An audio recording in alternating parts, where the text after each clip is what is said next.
ప్రపంచ టెక్నాలజీ రంగంలో భారత్ మరో వ్యూహాత్మక ముందడుగు వేసింది.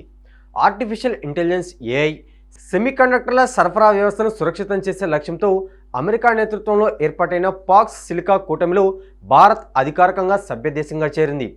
శుక్రవారం నాడు ఈ చారిత్రాత్మక పరిణామం చోటు చేసుకుంది.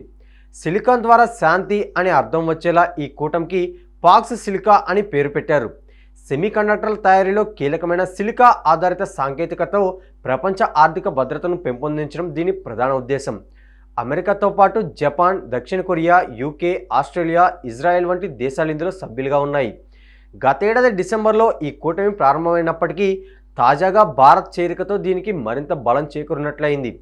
ప్రపంచంలోనే అతిపెద్ద మార్కెట్, అపారమైన సాఫ్ట్వేర్ నైపుణ్యం కలిగిన భారత్ను చేర్చుకోవడం ఈ కూటమికి వ్యూహాత్మకంగా చాలా ముఖ్యంగా టెక్నాలజీ తయారీ రంగంలో చైనా ఆధిపత్యాన్ని తగ్గించి భారత్ను ఒక గ్లోబల్ మ్యానుఫ్యాక్చరింగ్ హబ్గా తీర్చిదిద్దేందుకు ఈ ఒప్పందం దోహదపడుతుంది. ఇటీవల భారత్ ఉత్పత్తులపై అమెరికా టారిఫ్లను తగ్గించిన నేపథ్యంలో ఈ పరిణామం ఇరు దేశాల మధ్య విశ్వాసాన్ని మరింత బలపరిచింది.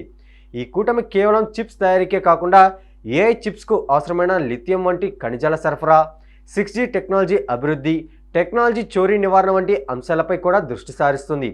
ఈ ఒప్పందం ద్వారా ఇండియా సెమీకండక్టర్ మిషన్కు భారీ పెట్టుబడులు రావడంతో పాటు గూగుల్, మైక్రోసాఫ్ట్ వంటి దిగ్గజ సంస్థలు తమ ఏఐ మౌలిక సదుపాయాలను భారత్లో ఏర్పాటు చేసే అవకాశాలు మెరుగయ్యాయి.